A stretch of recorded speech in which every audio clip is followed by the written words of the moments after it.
Tutusin, mayaman sa kasaysayan ng aming bayan. Nariyan ang kanyang kwento at kultura, heritage houses at old churches. At siyempre, hindi matatawaran ang kanyang mga bayani na sina General Maximino Quezon at si Francisco Maniago. Mayaman din tayo sa kultura sapagkat noong panahon ng mga Kastila, ang Mexico ay ginawa nila experimental zone sa ating hindi lang sa pagluluto, hindi lang sa iba-ibang kultura, like yung pagdadamit ng mga tao, yung pagtatanim ng mga palay, mga kung ano-anong bagong tanim natin dito, yung mga herbs, at sa pagluluto, dito sa Mexico nila ginagawa. Ngayon, panahon na ito, dahil sa edad ko na, alam mo naman, nagano na lang ako sa pagluluto.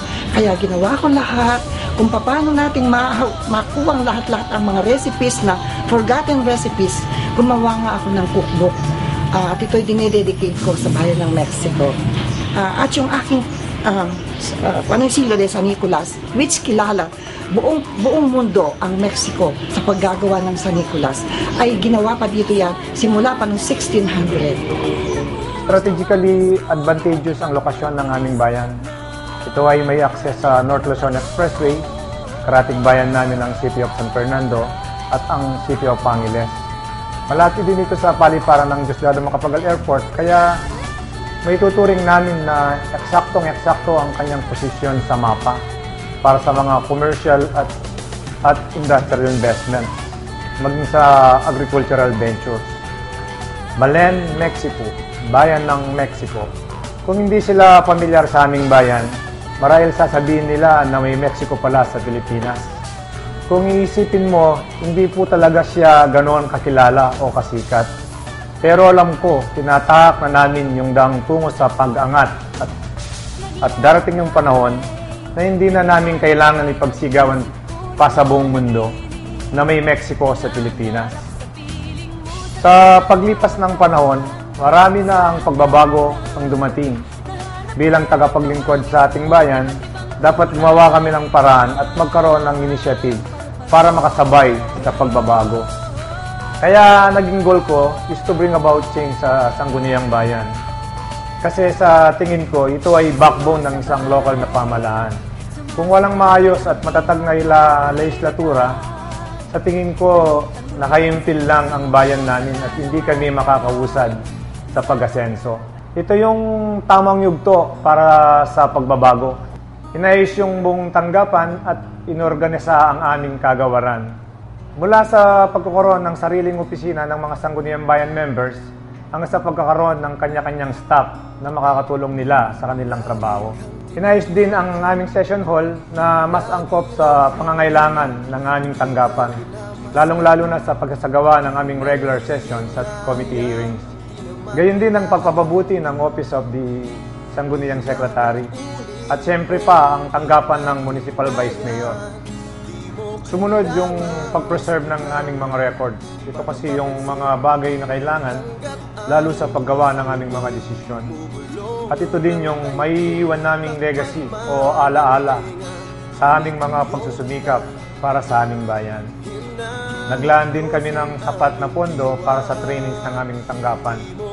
Nagsagawa kami ng mga in-house training bilang orientation workshop sa umpisa ng aming pag-upo.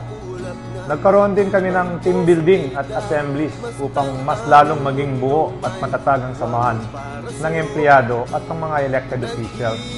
Kasama din ang training sa iba't ibang dako at organisasyon ng bawat miyembro. Sa pagsisimula ng aming term, unang isinagawa ang executive legislative agenda, maging ang pagbuo ng comprehensive development plan at local development investment plan.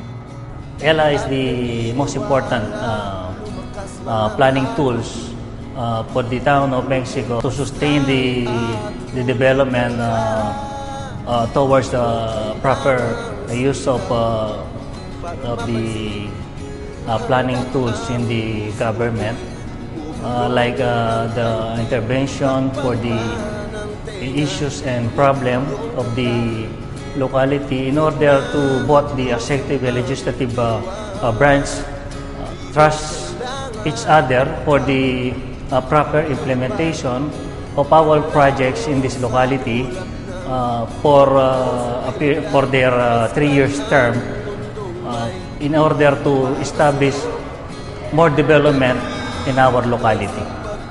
Ang aming CSO ngayon sa Bayan ng Mexico ay buhay na buhay at ako nga yung co-chairman na CSO pala, ako yung farmer sector. Katunayan po, lahat ng mga project kami ang nagmo-monitor ngayon.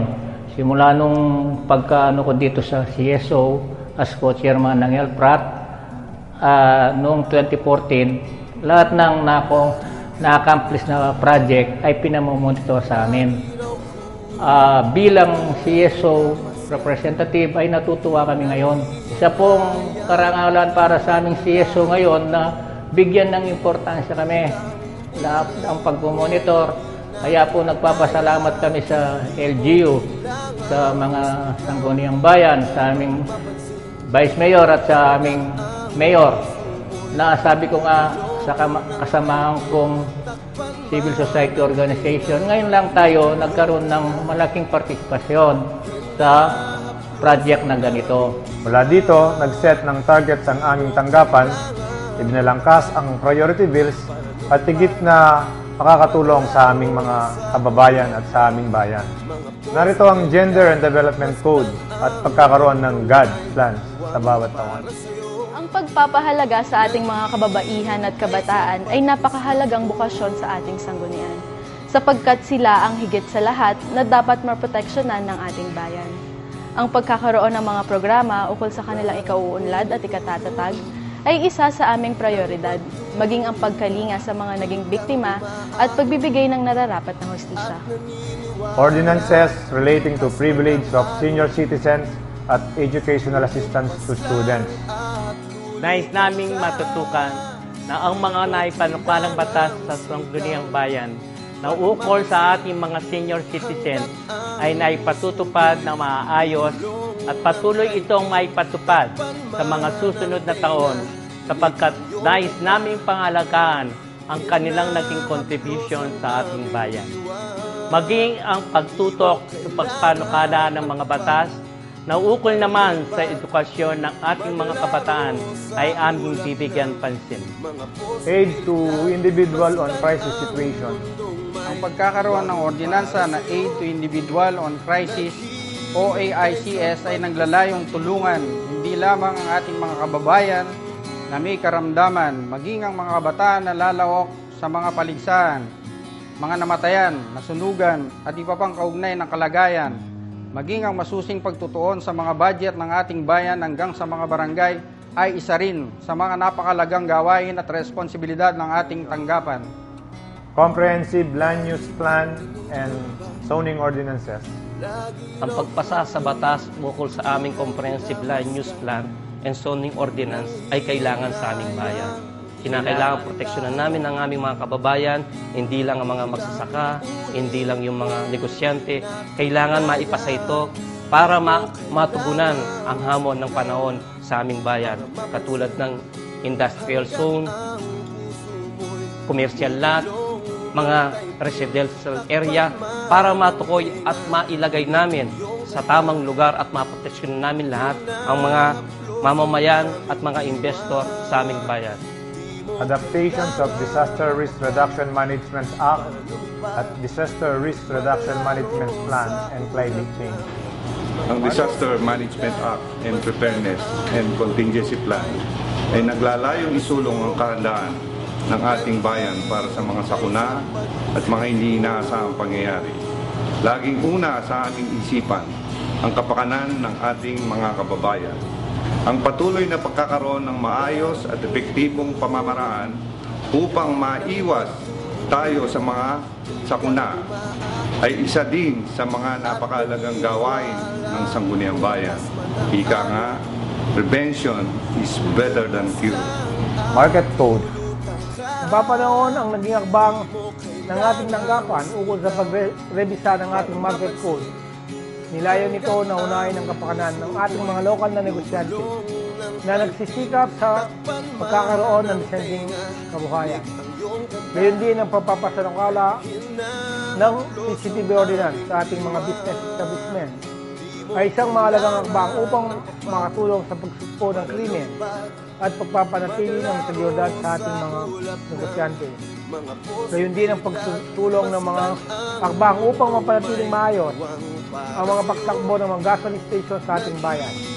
At higit sa lahat, sinikap namin na mabigyan ng pansin ang pagbibigay insentibo sa ating mga mamumuhunan o investors upang lalo pa kaming makapag-ikayat na subukan nilang magnegosyo sa aming bayan. Kasama din dito ang pagbuo ng 10 taong Solid Waste Management Plan, pagpasa ng Mexico Day at Annual Investment Program at pagkakaroon ng Integrated Area Community Public Safety Plan. Sa ngayon ay nasa committee level na ang pagrevisa ng mga tax measures na siyang magkakatulong sa financial capacity ng aming bayan. Ang matatag at maayos na paraan ng pagbubuwis ay siya naman naming tututukan sa mga susunod na panahon ng aming panunungkulan.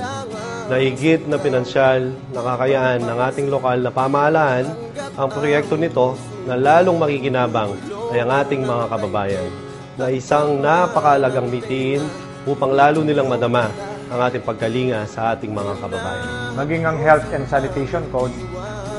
For many years, vital reforms on the delivery of health and sanitation services have been getting little attention that is given less in prominence as public health practitioners. We are tasked to undertake, promote, and preserve the health of the people by raising the health standards of individuals throughout the community.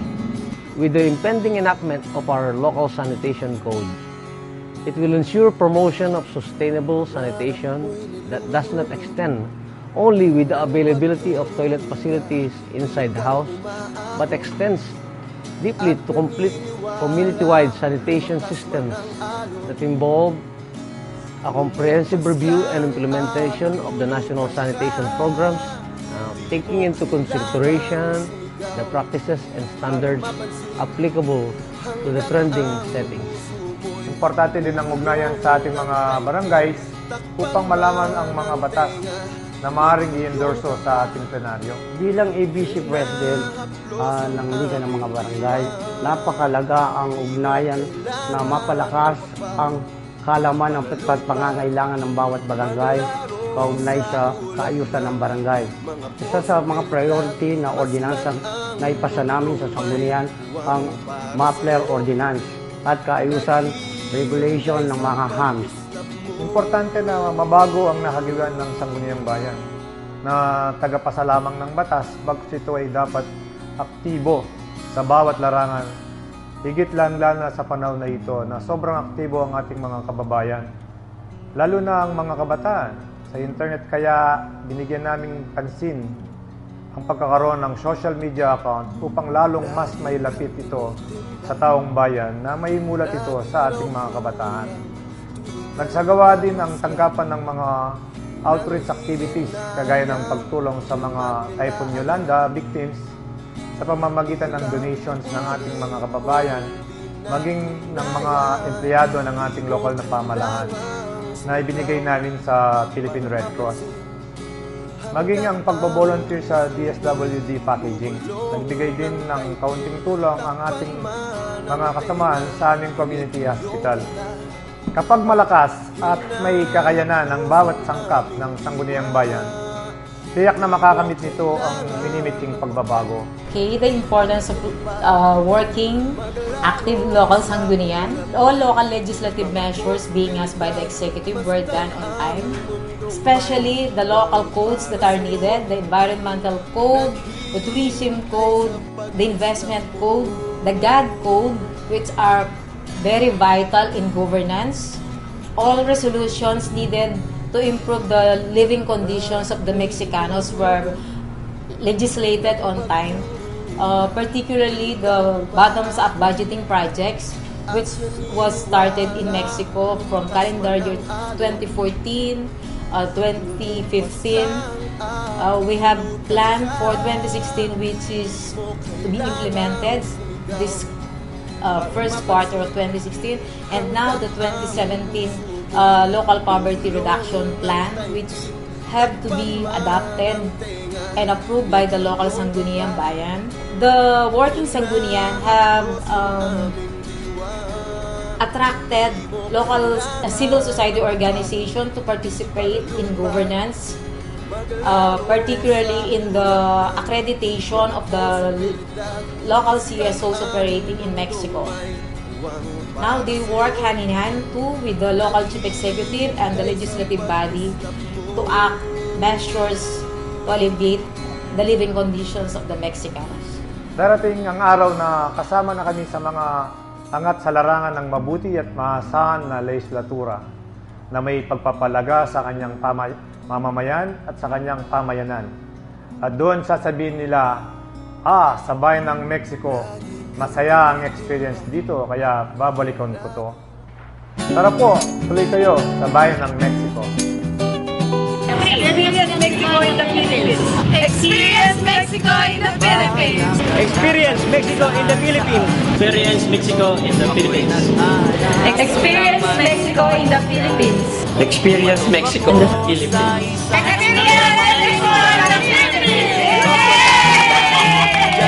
Eli Malaos Cobo. Pwede ba akong makisilong sa mansyon o kahit walang bubong? Pairam ng t-shirt na aking gagamitin, yung kasya sa akin kahit walang printing. Lagalag, lagalag, lagalag, lagalag, lagalag, lagalag. Wala akong bagahe, may konting pamasahe, kailangan pang sumabit sa iba. Wala akong bagahe, may konting pamasahe, pero may ngiti sa aking mukha, basta masaya. Ayos lang ba sa'yo kung makikain? Kahit bahaw o sabaw o bagong saing, tuloy ang hanap kahit na mahirap. Pwede bang payakap? Sa iyo'y salamat. Pwede bang payakap? Sa iyo'y salamat. Pwede bang payakap? Sa iyo'y salamat.